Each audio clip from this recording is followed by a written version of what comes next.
In this video, we will demonstrate how to crop an image in GIMP by taking a rectangular image and making it square. To begin, open up the image you wish to crop in GIMP. For this example, I have a rectangular picture of a penguin that I will make square. First, choose the Rectangle Select tool from the toolbox. Then check the box that says Fixed Aspect Ratio. In the text box underneath, edit the ratio to the desired value.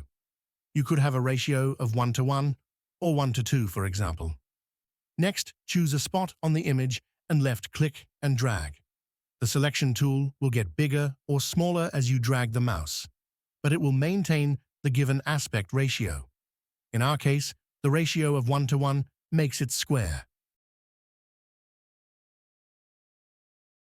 Once you have the area you want selected, click the image option from the top toolbar, then click Crop to Selection. You now have only what was selected left, with the rest of the image cut out. Thanks for watching.